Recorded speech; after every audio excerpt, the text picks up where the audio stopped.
जदि आपण मैंने सिटी बीडी ओडिशा पुलिस एवं अन्य ओडिशा गवर्नमेंट जॉब पाई पढ़ुचंती तो यही वीडियोटी आपनक पाई बहुत हेल्पफुल हेबो।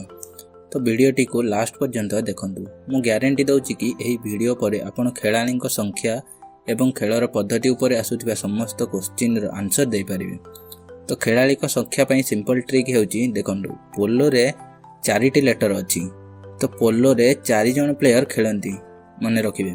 सेही परि वॉलीबॉल रे 6टी लेटर अछि, कबड्डी रे 7टी लेटर अछि एवं नेट बॉल रे 7टी लेटर अछि। तो एमानंकु नंबर ऑफ लेटर अनुसार माने रखिबे। सेही परि जदि वाटर पोलो को देखिबे, पोलो रे आमे माने रखिचे 4 जण खेलंती एवं वाटर रो प्रथम अक्षर डब्ल्यू को जदि ओलोटा लिखिबे तो 3 भली देखा जिवो। तो वाटर पोलो रे 7 जण खेलाड़ी खेलंती। नेक्स्ट हेउची क्रिकेट, हॉकी एवं फुटबॉल रे 11 जण खेलाड़ी खेलंती। एहा को किपरि माने रखिबे ना, क्रिकेट रे 3टा स्टंप थाए। जदि 3 को आमे 1 1 1 करी लिखिबा तो एहा गोटिए स्टिक हटाई देले 11 रहिबो। तो नंबर ऑफ प्लेयर 11 माने रखिबे। सेही परि बास्केटबॉल रे 5 जण एवं खो-खो रे 9 जण खेलंती। तो चलंतु क्वेश्चन एवं आंसर देखिबा। प्रथम क्वेश्चन हेउची कबड्डी खेल रे प्रत्येक दलर खेलाड़ी संख्या केते। ऑप्शन ए रे होची 5, ऑप्शन बी रे होची 6, ऑप्शन सी रे होची 7, ऑप्शन डी रे होची 8। तो कबड्डी को आमे के A B A D D I 7टी लेटर द्वारा मने रखिजे। तो एठी ऑप्शन सी 7 हेउची उत्तर। परवर्ती प्रश्न, केउ दल रे 7 जण लेखाए खेलाड़ी खेली थांदी। ऑप्शन गुडी का हेउची ऑप्शन ए रे बास्केटबॉल कबड्डी, ऑप्शन बी रे baseball water polo, option C रे water polo kabaddi, option D रे पोलो एवं खो-खो। तो यार सठिक उत्तर हेउची ऑप्शन सी।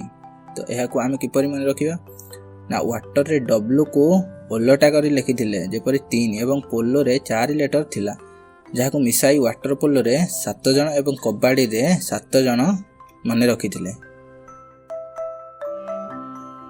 परवर्ती प्रश्न, खो-खो रे गोटिए दल रे केते खेलाड़ी रही थांदी। ऑप्शन गुडी का हेउची ऑप्शन ए रे 11, ऑप्शन बी रे 17, ऑप्शन सी रे 12, ऑप्शन डी रे 9। तो यार सठिक उत्तर होउची ऑप्शन डी 9 जण। परवर्ती प्रश्न, वाटर पोलो रे गोटिए पार्श्व रे केते जण खेलाड़ी खेली थांदी। ऑप्शन गुडी का हेउची ऑप्शन ए रे 5, ऑप्शन बी रे 6, ऑप्शन सी रे 7, ऑप्शन डी रे 8। यार सठिक उत्तर हेउची ऑप्शन सी 7। एहा को आमे वाटर रे 3 एवं पोलो रे 4 टोटल 7 एही परि माने रखिथिले। परवर्ती प्रश्न देखिबा पूर्व जदि आपण माने चैनल को नुआ करी विजिट करिसेंती तेबे चैनल को सब्सक्राइब करंतु। परवर्ती प्रश्न, एक पोलो दल रे केते जण खेलाड़ी खेली थांदी। ऑप्शन गुडी का हेउची ऑप्शन ए रे 4, ऑप्शन बी रे 7, ऑप्शन सी रे 8, ऑप्शन डी रे 6। एहा को आमे POLO 4 लेटर द्वारा माने रखिजे। तो एठी ऑप्शन ए हेउची उत्तर। परवर्ती प्रश्न, बेसबॉलर प्रत्येक पार्श्व रे केते जण खेलाड़ी खेली थांदी।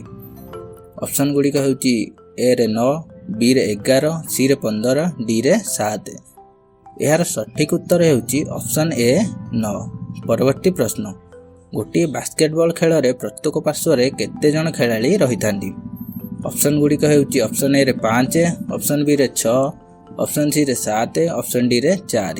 एहार सठिक उत्तर हेउची ऑप्शन ए 5। परवर्ती प्रश्न देखिबा पिला माने, खो-खो, कबड्डी, वॉलीबॉल और बास्केटबॉल दल रे केते जण खेलाड़ी खेली थांदी। नंबर ऑफ प्लेयर गुडी का दिया जायछि।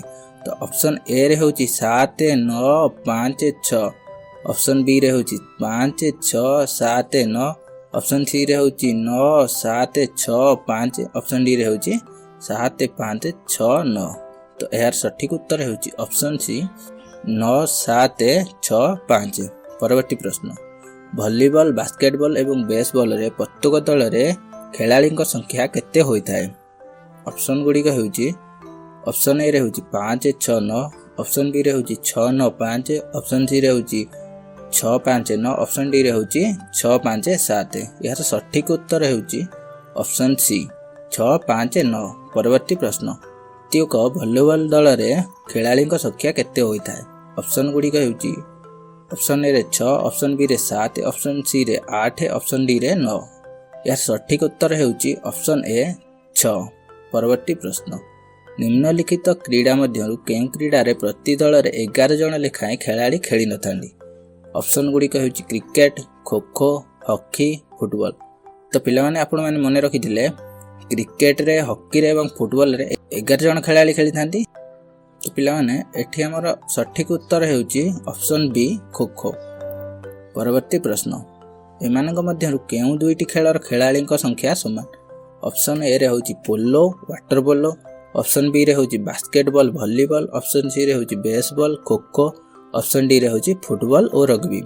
ତ ଏହାର ସଠିକ ଉତ୍ତର ହେଉଛି ଅପସନ୍ ସି, କାରଣ ବେସବଲ ଏବଂ ଖୋଖୋରେ ଦୁଇଟି ଯାକରେ 9 ଜଣ ଖେଳାଳି ଖେଳିଥାନ୍ତି। ପରବର୍ତ୍ତୀ ପ୍ରଶ୍ନ, କେଉଁ ଦୁଇଟି ଖେଳର ପ୍ରତ୍ୟେକ ଦଳର ଖେଳାଳିଙ୍କ ସଂଖ୍ୟା 7? ଅପସନ୍ ଗୁଡ଼ିକ ହେଉଛି ଭଲିବଲ, ୱାଟର ପୋଲୋ, ବିରେ ହେଉଛି ୱାଟର ପୋଲୋ, ବାସ୍କେଟବଲ, ସିରେ ହେଉଛି କବାଡ଼ି, ନେଟବଲ, ଡିରେ ହେଉଛି ନେଟବଲ, ଖୋଖୋ। ତ ଏହାର ସଠିକ ଉତ୍ତର ହେଉଛି ଅପସନ୍ ବି ୱାଟର ପୋଲୋ ଓ ବାସ୍କେଟବଲ। ପରବର୍ତ୍ତୀ ପ୍ରଶ୍ନ, ସୁପର ମ୍ୟାଚ୍ କ୍ରିକେଟରେ 10 ଓଭର ପ୍ରତ୍ୟେକ ଇନିଂସ ପାଇଁ ଉଭୟ ଦଳକୁ କେତେ ସମୟ ଦିଆଯାଏ? ଅପସନ୍ ଗୁଡ଼ିକ ହେଉଛି 30 ମିନିଟ୍, ଅପସନ୍ ବିରେ ହେଉଛି 45 ମିନିଟ୍, ଅପସନ୍ ସିରେ ହେଉଛି 60 ମିନିଟ୍, ଅପସନ୍ ଡିରେ ହେଉଛି 70 ମିନିଟ୍। ତ ଏହାର ସଠିକ ଉତ୍ତର ହେଉଛି ଅପସନ୍ ବି 45 ମିନିଟ୍। ପରବର୍ତ୍ତୀ ପ୍ରଶ୍ନ, ଅନ୍ତର୍ଜାତୀୟ ଫୁଟବଲ ମ୍ୟାଚ୍ର ସାଧାରଣ ଅବଧି କେତେ? ଅପସନ୍ ଗୁଡ଼ିକ ହେଉଛି 60 ମିନିଟ୍, ଅପସନ୍ ବିରେ ହେଉଛି 70 ମିନିଟ୍, ଅପସନ୍ ସିରେ ହେଉଛି 90 ମିନିଟ୍, ଅପସନ୍ ଡିରେ ହେଉଛି 120 ମିନିଟ୍। ତ ଏହାର ସଠିକ ଉତ୍ତର ହେଉଛି ଅପସନ୍ ସି 90 ମିନିଟ୍। ପରବର୍ତ୍ତୀ ପ୍ରଶ୍ନ, ଅନ୍ତର୍ଜାତୀୟ ହକି ମ୍ୟାଚ୍ ସାଧାରଣ ଅବଧି କେତେ ମିନିଟ୍ ହୋଇଥାଏ? ଅପସନ୍ ଗୁଡ଼ିକ ହେଉଛି 60, 70, 80 ଏବଂ 90। ଏହାର ସଠିକ ଉତ୍ତର ହେଉଛି ଅପସନ୍ ବି 70 ମିନିଟ୍। ପରବର୍ତ୍ତୀ ପ୍ରଶ୍ନ, ଗୋଟିଏ ବକ୍ସିଂ ପ୍ରତିଯୋଗିତାରେ କେତେ ମିନିଟ୍ ଲେଖାଏଁ 3 ରାଉଣ୍ଡ ହୋଇଥାଏ? ଅପସନ୍ ଗୁଡ଼ିକ ହେଉଛି 2-2 ମିନିଟ୍, 3-3 ମିନିଟ୍, 4-4 ମିନିଟ୍ ଓ 5-5 ମିନିଟ୍। ଏହାର ସଠିକ ଉତ୍ତର ହେଉଛି ଅପସନ୍ ବି 3-3 ମିନିଟ୍। ପରବର୍ତ୍ତୀ ପ୍ରଶ୍ନ, ଏମାନଙ୍କ ମଧ୍ୟରୁ କେଉଁ ଦଳର ଖେଳାଳିଙ୍କ ସଂଖ୍ୟା ଅଧିକ? ଅପସନ୍ ଏରେ ହେଉଛି ଫୁଟବଲ, ଅପସନ୍ ବିରେ ହେଉଛି ରଗ୍ବି ଫୁଟବଲ, ଅପସନ୍ ସିରେ ହେଉଛି ହକି, ଅପସନ୍ ଡିରେ ହେଉଛି ଆଇସ୍ ହକି।